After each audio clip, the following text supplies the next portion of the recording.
Pre-recorded, but give a round of applause for Andre Cronje.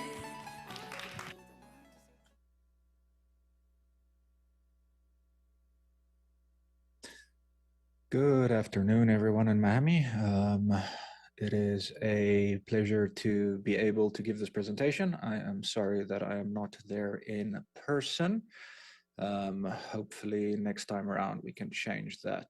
So today, one of the things that we've been using a lot internally is looking at inverse mental models. So what I mean by that is how to ensure you fail.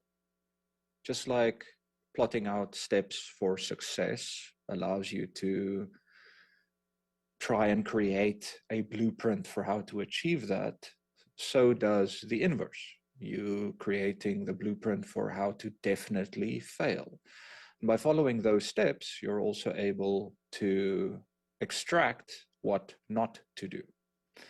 So today's presentation, top 10 rules to avoid scalability, is very simplistically, what are those choices that we can make to make sure that we remain unscalable, to make sure that we remain unable to supply the necessary throughput of today's demand on blockchains. So starting off with, who am I? For those of you who don't know, my name is Andre Cronje. I am the co-founder and architect at Fantom. Fantom is a decentralized operating system. It is a top 10 blockchain by activity and TVL and a few other measurable metrics. Previously and concurrently to my time at Fantom, I had founded the protocol called Yearn Finance, a top yield aggregator by TVL. At its peak, it had just under 7 billion assets under management. I also founded Keeper Network, which is a decentralized permissionless DevOps infrastructure system. So basically, it's an anonymous off-chain execution protocol. There are over 1,000 registered keepers, in other words, bots who are busy executing jobs on chain, and over 38,000 jobs have been successfully completed by these keepers. Other than that, there's been a bunch of other on-chain primitives I've created. Most recently, the solidly AMM stable swap curve, the VE33 tokenomics, time-weighted average reserves, on-chain spot perps, generic insurance, and a few other things. But those were more experimental in nature than real productionable things. So that being said, tip number one. So limit gas per block. So in all blockchains, there is a limit on the amount of gas or transactions or block fees. There's different metrics, but each blockchain has its own limit on how many transactions it allows to pack into a block. Now, there's always trade-offs when you increase block size. As you increase block size, that means the physical storage limitations increases, which means computers need more memory. It means nodes need more bandwidth. It means you need better connectivity. There's a bunch of downsides. So the more transactions you pack into a block, the higher requirements for the nodes and validators to achieve that same amount of throughput. So there's a practical reason to limit the amount you put into a block. But if you flip that around as well, you can also ensure that you don't have enough in a block. So we can say one transaction a block. And as we'll see a little bit later, depending on your consensus mechanism, if you have a fixed time throughput per block, let's say 10 minutes each block, and you only allow one transaction, that means you're always throttled at one transaction per 10 minutes, which obviously is that throughput isn't going to be able to cater for any of today's on-demand systems. So trying to increase the amount of gas or fees or transactions we can pack into a given block without necessarily overly increasing the reliability of things like network bandwidth or CPU throughput or things of that nature is an easy way to limit your transactional throughput, but obviously increasing it is a good way to increase your transactional throughput. So there's a careful physical trade-off here versus the max that hardware can maintain. So as you are able to move more and more compute off-chain, aka outside of the block, the more raw headers of a transaction you can pack inside of a block, meaning that that is a very fast way to achieve very high throughput by just changing these metrics. And we'll get to that off-chain execution in a little bit. The next way that you can make sure that you limit your scalability is to avoid parallel processing. Now, if you look at a given block on a given EVM compatible blockchain, and you look at all of the transactions inside of that block, maybe 2 or 3 of them are actually interacting with the same contract, and maybe 5 of them are actually dependent on each other. But for the majority of transactions in the block, they are parallelizable, aka you can execute them in parallel. They don't have to be sequential. But a good way to avoid scalability is to keep processing them synchronously, aka one after the other. So most chains currently do process synchronously simply because identifying which transactions can or can't be parallel executed is really difficult.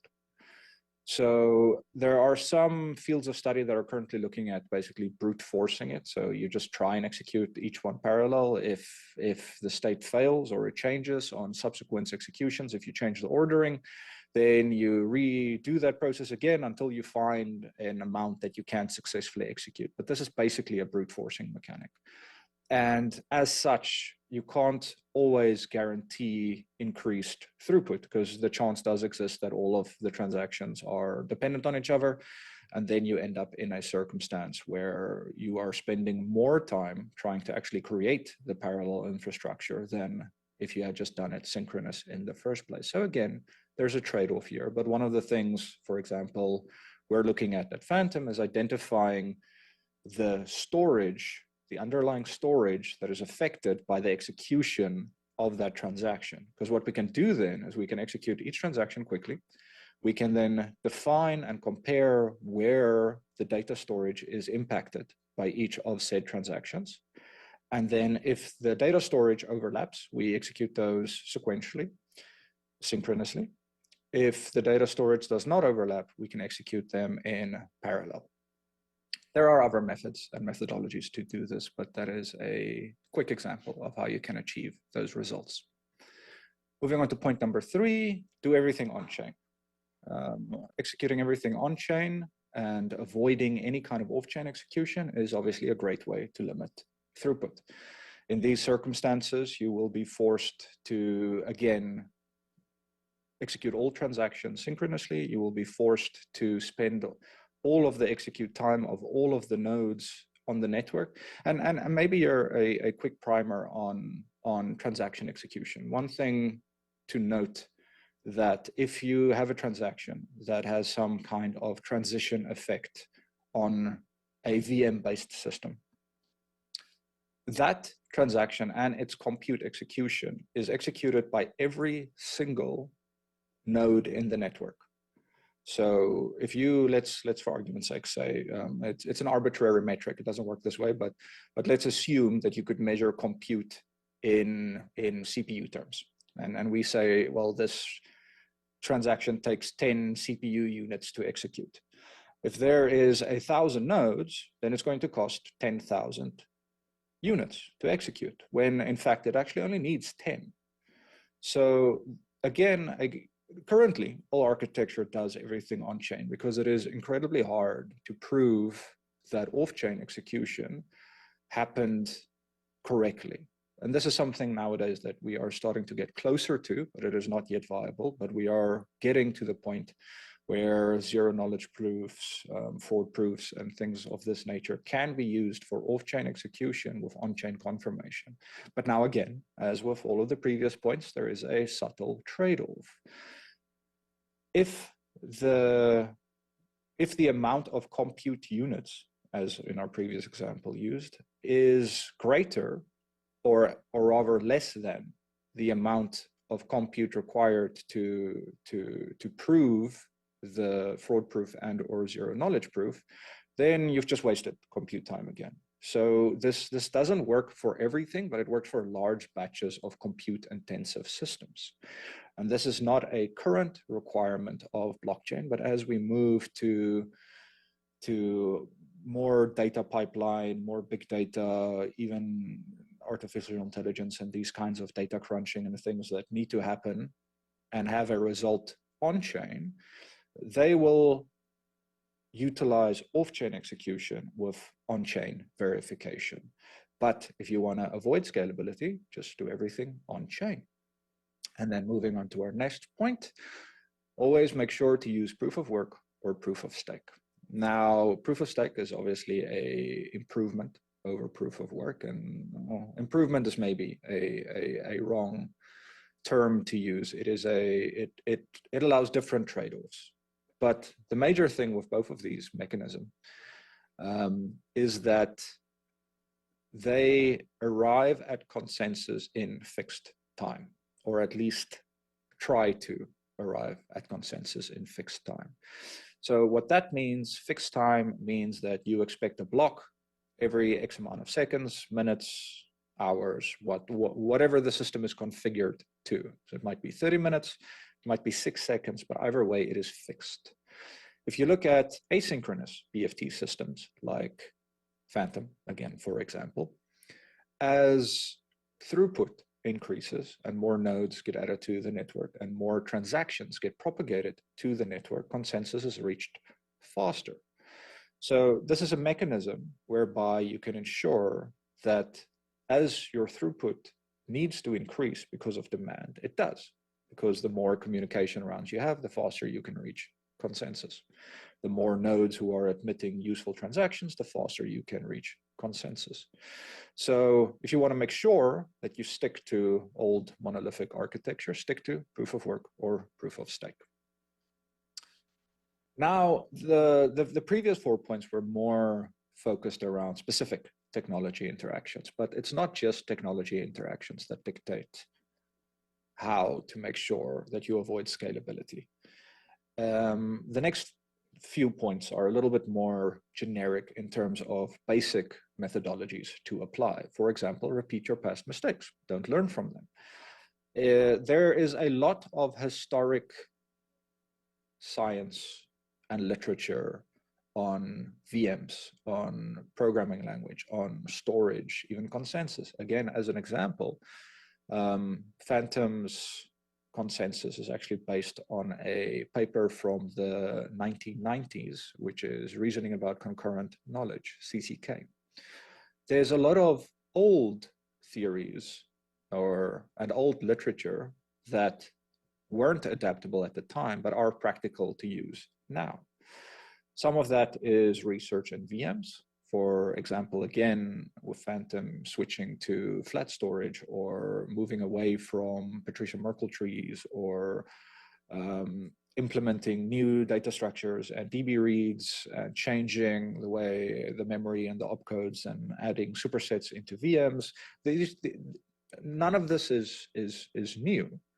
This is all based on historic science and research, but it hasn't been attempted to implement yet, because everyone kind of assumes that what we have is as good as we can get, and they decide they're just going to stick to their past mistakes. You know, this is, for example, deciding to just stick with proof of work, even though there is evidence that it makes sense to move away. Stick to the EVM, even though there's evidence of bloat and, you know, architectural designs. And there's a lot of examples like this, but the point is, you know, don't try new things and just stick to your old mistakes. And I guess that's kind of a repetition of a point we're going to get to. Avoid innovating. Very simplistically, be afraid to try new things. Best not to innovate. So if you want to make sure that nothing changes, if you want to make sure that your throughput stays the same, if you want to make sure that you can't scale, just, you know, don't try anything. Just sit back, relax. forget about trying to improve anything, forget about trying to test anything. And innovating in this space is an incredibly double-edged sword, because to innovate, you need to break things. When you break things, there are big consequences in this space. So there's a reason why a lot of protocols, when they get to a certain size, they stop innovating. They don't want to risk it. They don't want to have the potential exposure. They don't want to have the fallout, and they don't want to suffer the reputational risk. It's that simplistic. But there are ways you can create environments to allow innovation without affecting this real world. So that's, for example, why we're focusing a lot of time and energy on substates. That's why we're focusing a lot of time and energy in test-driven development, in different architectures that allow us to test in a real world environment by being able to replay all actions that we've seen on chain, but without needing to break any of the real systems. So it is hard to create these environments, but it is possible. This is one I particularly like because we see it a lot in our space. And it ties in again a lot with the previous point, which is avoid innovating, which very simplistically, only copy your competitors. If you see they're doing something, do it. If they're not doing anything, don't try, don't attempt. And this happens a lot. You know, you'll try something new, and then you'll get a bunch of people telling you, oh, but company ABC isn't doing it. Why are you doing it? And that's such a nonsensical thing to actually respond to, because just because they're not doing it doesn't mean it's not something to try. It doesn't mean it's not something to attempt. So I think a lot of projects in this industry focus far too much on sticking to a certain status quo and sticking to a certain mechanism to do things. And if everyone isn't doing it, then no one is doing it. And that's generally a very bad way to ensure any kind of improvement in your system. And then moving on. Now, public feedback in this space, or rather public noise, is very, very high. So always make sure, if you want to ensure that you have no scalability, then listen to what NoCoiner88869 has to say on Twitter and in your forums and in your Discord channels. They definitely know what's best. They definitely have years and years and years of experience in a field that is only a few years old. And it is a good way to ensure that you never advance. Now, I'm not saying don't take input from community. I'm not saying don't listen to feedback loops, but be careful to those feedback loops you set up, and be careful to how you measure your terms of success. A very quick example there is obviously token price. Token price is very often a measurement of success, but token price more often in the short term is a measurement of current narratives or current macro, even micro environments. In the long term, yes, I do believe it is a measurement of success, but it is measured over years, not in days or weeks. And then moving on to the two most important points of this presentation is the fact that there is no rule 9 or 10. What I said in the first slide was simply clickbait, because saying that there's 10 rules sounds better than there's 8 rules. And the moral here is just don't trust everything you read on the internet. With that being said, thank you for your time. Again, apologies that I'm not there physically, but if anyone would like to reach out to me, I'm available on Twitter, or you can email me, or you can also find my Telegram on my Twitter, and feel free to reach out. I hope you all have a lovely day, and I hope you all enjoy the conference. Thank you so much for everyone's time. All right.